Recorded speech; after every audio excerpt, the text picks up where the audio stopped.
Hey y'all, Kenny here. Thanks for joining me for part 2 of my maple bow build. It's been about 2 weeks since I glued this bow up. I've stored it in a cabinet with my guitar wood. I have a small dehumidifier in there that keeps the humidity at around 45%. You know, it's easy on your first bow to get all impatient and want to see the final product. I know on my first self bow, I went from a standing tree to a finished bow in about 2 months, which is way too fast. It was green and it turned out to be a dog. So patience is a great virtue to have if you're a bowyer or a luthier or a hunter or even a husband. Something I want to point out about the thickness of your backing material.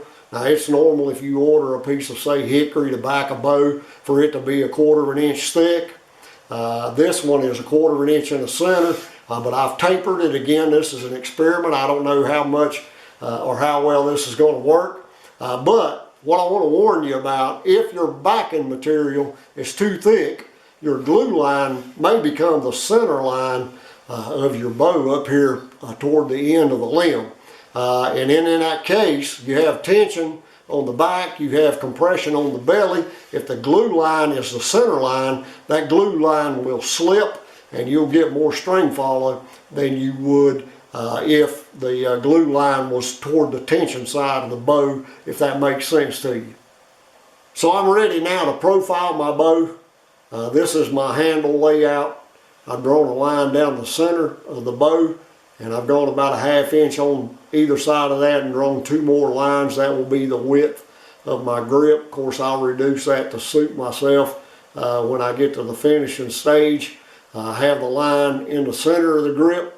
Now this piece that I glued in was only 10 inches long. You may prefer a longer grip area.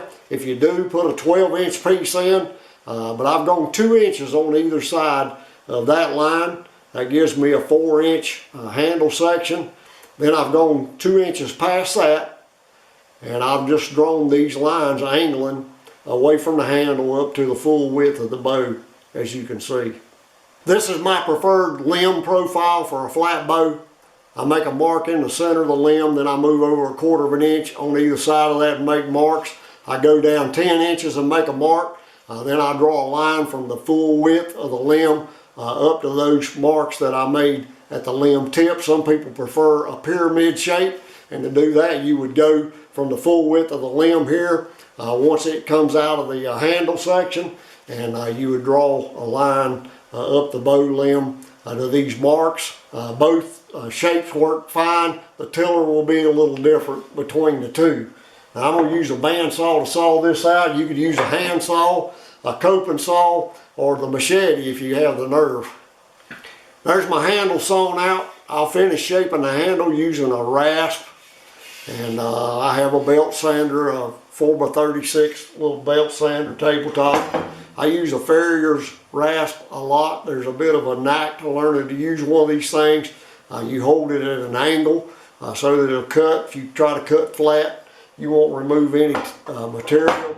I got a 1/2 round rasp here as well. I'll use a spoke shave some, and I'll show you the shapes I end up with. So I don't have a bow horse. I have my bow clamped down on my jointer because it's heavy and doesn't move around when I work. Using a spoke shave here to start cleaning the limb up.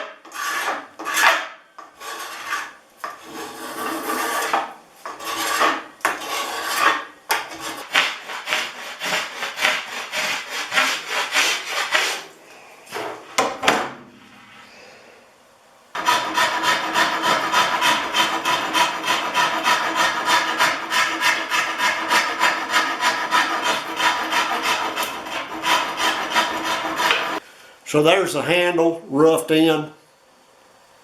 As far as limb profile, you want to sight down the limb and make sure you have everything running straight. You want all of that right before you start to tiller your bow.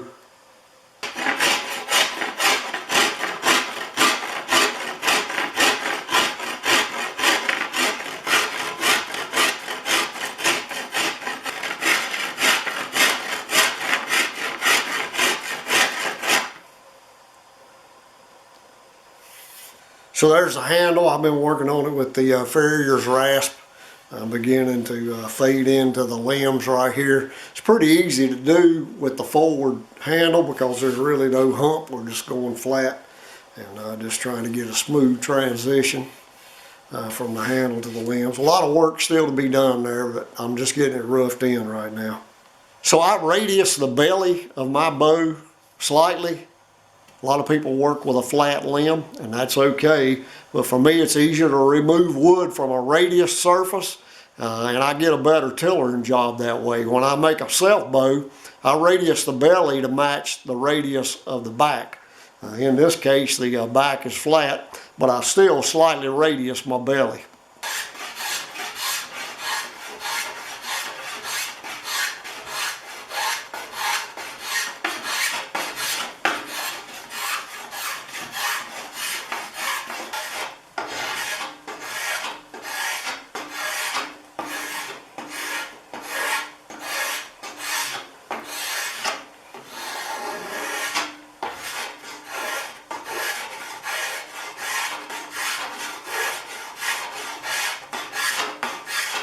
So there it is, all roughed in. A whole lot of work to do still. I radius the belly of both limbs. I've gone ahead and marked my nock location. This bow's 68 inches nock to nock. So I made a mark here on the back, dropped down 3/8 of an inch, made another mark, and then I draw a little connecting line on both sides, a guide to file by. I'm going to use a 6-inch rat tail file to file my nock grooves.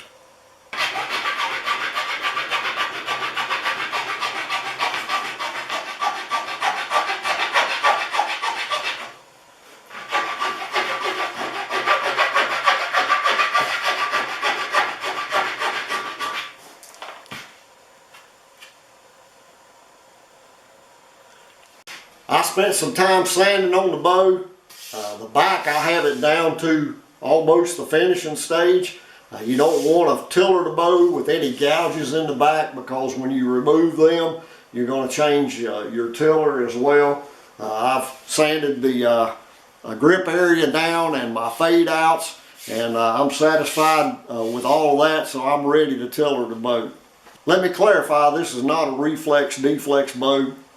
You can do that, but you need to introduce more reflex in about the upper third of the limb. The purpose of gluing this up in reflex again is to have 0 or close to 0 string follow. Now, string follow is not the end of the world. I have a lot of bows that have 2 inches or more. They draw really smooth and the deer don't know the difference. You could put a shelf in your handle if you prefer one, and in so doing you could cut this a little closer to center shot. I just like a really simple design. This is 7/8 of an inch thick, 1 inch and 3/8 deep. The tendency here is to overbuild, but that is plenty strong for a 50-60 pound bow. I always start the tillering process by floor tillering the limbs. You can get a general idea of how the limb is going to bend, and with some experience you'll also be able to tell roughly what the draw weight's going to be. There are a couple of tools you can build to assist in tillering the bow. The simplest is the tillering stick. I have notches in this board about 2 inches apart, a V-cut that rests on the handle, and you just hook your string in these notches and move up, checking your tiller as you go until you get to your draw length.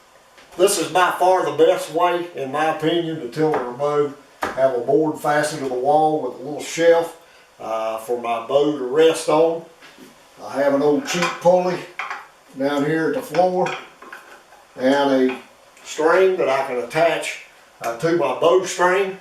I can stand at a distance and exercise the bow, observe the tiller, and I can also hook a scale on the string and measure my draw weight as I go. So the great thing about this setup is you can exercise the bow. Patience here will pay dividends. I'm way too heavy, but I want to proceed with caution because I don't have a lot of excess wood if I get off in my tiller. But the limb on the left is heavier than the limb on the right. It's also a little stiff out toward the limb tip, and maybe just a little bit at the handle.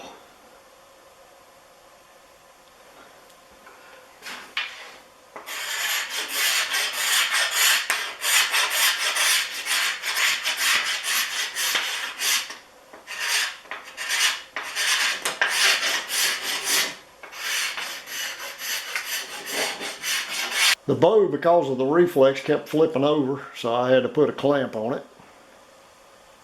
And now the right limb appears to be bending pretty good. The left limb looks okay, but it is the heavy limb.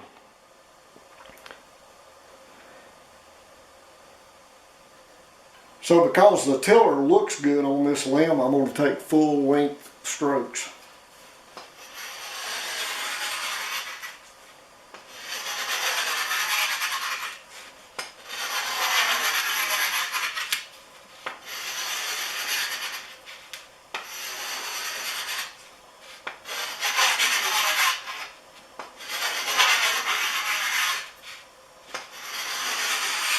The left limb may be slightly stiffer still, but I do want one limb to be a little stiffer than the other, and that will serve as my bottom limb.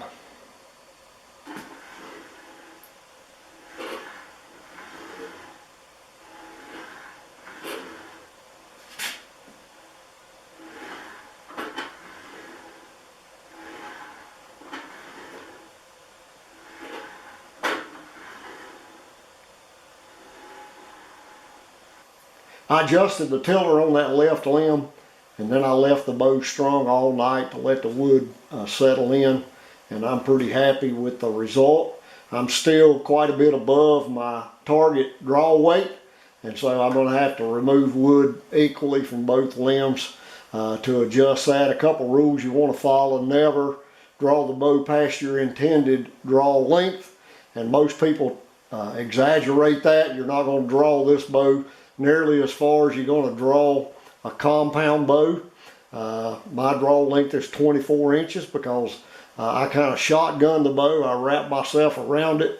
Also, don't draw it past your intended draw weight because you're just going to introduce set into your limbs that it otherwise wouldn't have. So monitor both during the tillering process.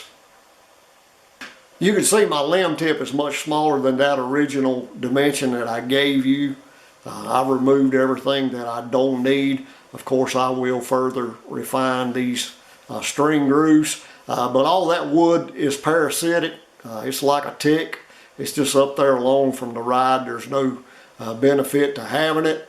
This wood is much stronger than you think, and this is another place where people tend to overbuild.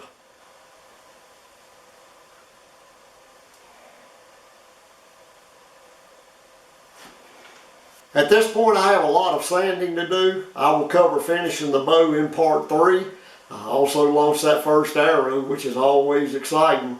If you're not a subscriber, now's a good time to do that and sign up for notifications. If you're already a subscriber, thank you. If you like the video, then let it be known. And thanks again for watching.